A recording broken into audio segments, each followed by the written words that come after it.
Hey True Wisdom family, welcome back to our channel. Here's part 2 of our video. Alright guys, so now that all the meat has been taken out of the pot, what we're going to do is we're going to take that butter, just a little bit of butter, not a lot, maybe like 2 tablespoons, okay? And we're going to let that melt, and we're going to get at that cut up onion and cut up garlic that we did earlier. And we're going to let the onion and garlic cook in here. So first I'm going to wait till this melts a little bit more. Kind of cook it again. Okay, I'm going to let it. Okay. Add that onion and garlic into the pan.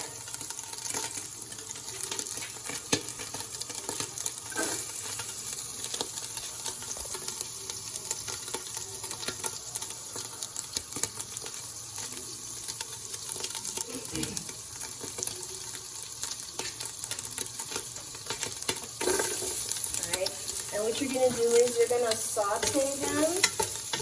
You're going to let them cook and saute until they become super, super fragrant. And the onions are like translucent. Now, I completely forgot to mention that.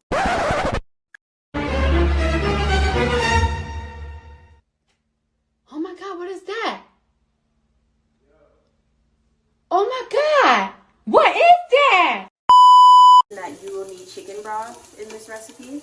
I don't know if I mentioned that earlier. Now, if you don't have chicken broth, what you can use are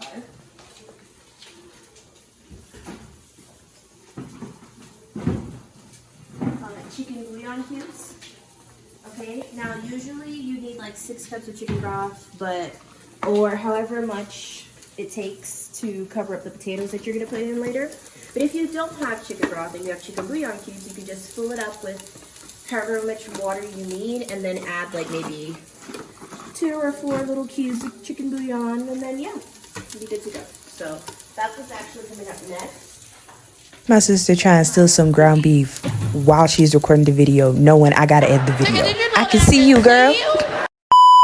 Okay, so now that the garlic has become fragrant, my sister's recording, she could smell it. You can smell it, right? Mm-hmm. Yeah.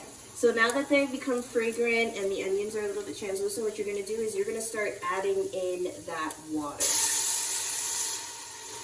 Okay, you're going to add in a lot of water, okay? And you're also going to start adding in your potatoes, okay? All right? And you're actually going to add as much water as you need to cover the potatoes. So let me show you guys how you add in your potatoes. You're just going to do it flat, okay? Just like this. So I'm going to start adding in my slices of potato. All right? Just going to keep going.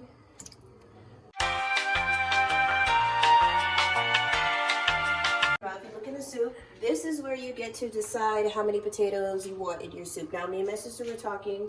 This is 3 cut up potatoes, but you see it's pretty low, so we're going to add in 1 more potato into the soup, and then what we're going to do is we're going to pour as much water into the soup just to cover the potatoes. So you're only putting in water that covers the potatoes, okay? So I'm going to go off camera, and I'm going to do that real quick and then come back. So guys, I just put the potato in, the 4th potato, and what you're going to do is, you see what I mean? You're just adding in enough water to cover the potatoes. You're not filling it up to the brim. Now, what you're going to do is you're going to take your chicken bouillon. If you don't have chicken bouillon, you would use chicken broth, and you would use the chicken broth to cover up the potatoes. But if you don't have chicken broth and you have chicken bouillon cubes like I am using, you can just add it in, okay? Just put it in. Sometimes what I like to do is offhand, I'll boil some water and put the chicken bouillon cubes in that boiled water, and then boom, you have chicken broth. If you don't feel comfortable with putting in just chicken cubes by itself. So it's really just up to you and what you feel, however method you want to use it. I use both. So now that you've put in your chicken bouillon cubes, you're gonna turn the heat back up, maybe medium high, and you're actually gonna cover the pot, all right? And you're gonna let the water and everything come to a boil so that the potatoes are tender and everything. And then once the potatoes are tender, and I mean tender, like right through the fork tender, then we'll finish the soup. And it'll be about 5-10 minutes. All right guys, so now we're back. As you can see, the water is boiling and we're checking the potatoes for tenderness. And they are in fact tender. They're literally breaking through the fork. So this is perfect. All right, so now what we're gonna do is we're gonna get our heavy cream here, and we're gonna pour the whole bottle in there. The whole thing, the whole shablam. Yeah, the whole thing. Right. All right, so we're just gonna pour that in there. Okay. All right, the whole bottle is done. And now what you're going to do is you're going to, after that whole bottle is empty, you're going to mix real good, mix your soup. And you see now it's turning white. Okay, that's why it's the white soup, because it's turning white, all right? And now you're going to actually add in your kale, okay? Now, I'm using 2 bags of kale. If you don't like a lot of kale in your soup, you probably should not be making this soup. But if you don't like a lot of kale in your soup, you could actually just, just put 1 bag. What I like to do is I actually like to crunch it up as I'm going so that the pot doesn't overflow, because they don't be cutting the kale when you get these bags. So just try and rip it up, get little small pieces in there. Not too big, you don't want your family to choke unless you're trying to, harm them. Then yeah, whatever. So just gonna put everything here. All right, and the heat is still on, by the way. We're still on medium heat, okay? Now, this process is really quick, okay? Like I said earlier, guys, waiting for the potatoes to boil and become super tender is the longest process of this recipe, okay? So after you put in the kale and everything, it's only like a 10-minute process left. Only about 10 minutes left. So this soup is gonna be ready very soon. My mom and dad have been asking me non-stop when the food is going to be ready. So it'll be done very soon, all right? All right. Thank you. Okay. These will cut it pretty small. Good. Okay. So I don't have to do any pinching or anything or breaking, because these are cut up pretty small. All right. And now we're going to put your kale in. Okay, just gonna stuff it down. Real deep, real heavy. Okay. All right. And now we're gonna let the kale cook for a little bit, just like 5 or 10 minutes, just to get soft, because it's still crunchy. So we're gonna put the lid back on. All right, just for like 1 to 2 minutes, because kale gets soft pretty quickly. So just for 1 to 2 minutes, let that cook for a second. And then after that, we're gonna add in our meats. All right. All right, guys, so now that we've let the kale, simmer, marinate in the soup for a bit, now we're gonna take that ground beef that we cooked up earlier and add it back into our soup. We're gonna add it all in there. Okay. All right.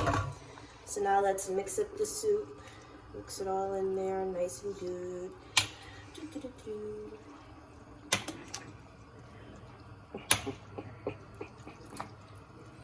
Now my sister laughing at the gorilla in the background. Okay. So this is the part where you're gonna add the cheese. Now, like I said earlier, Parmesan cheese. Huh? We see each other. We see each other. We good. All right, but since I don't have Parmesan cheese, I'm using this cheese.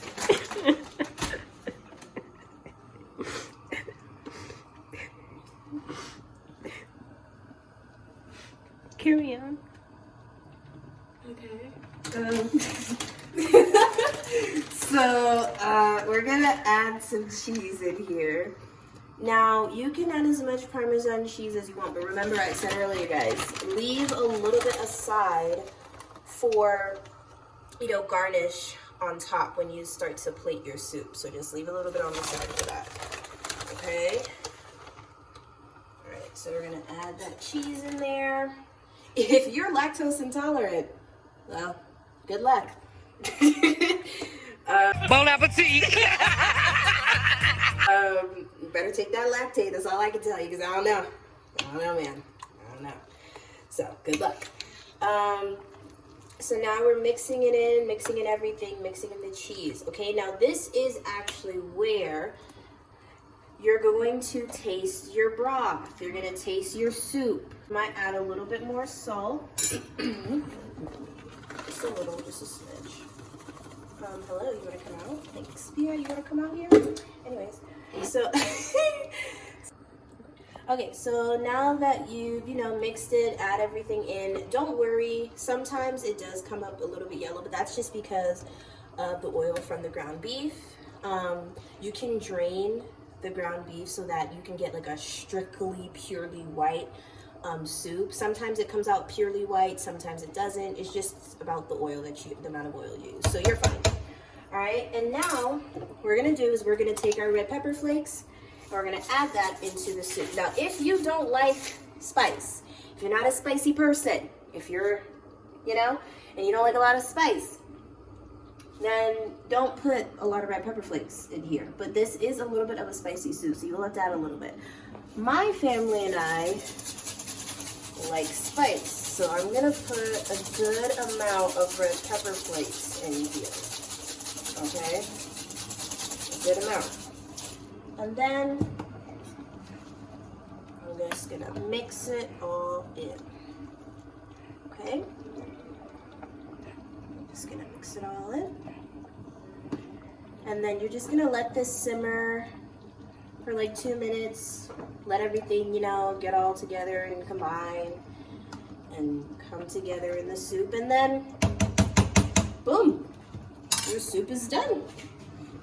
So let's come back in 2 minutes and then we can serve it up and plate it. Guys, so now that everything is combined and put together, now the soup is done. So now you have my famous white soup. So now I'm gonna plate it for you guys.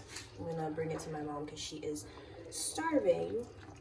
Now my mom is more of a give me more kale than anything type of gal. My dad is more of a give me more meat over anything type gal. So yeah, so there we go. And this is what I mean when I say save a little bit of cheese for later, because what you're gonna do is you're gonna take some cheese and you're gonna garnish. Put it right on top, just like that. All right, and there you go. There you have it. My famous white soup. All right, so thank you guys for watching. If you really liked my soup, make sure to comment down below, like, subscribe, put on that notification bell, and we'll see you next time. Bye.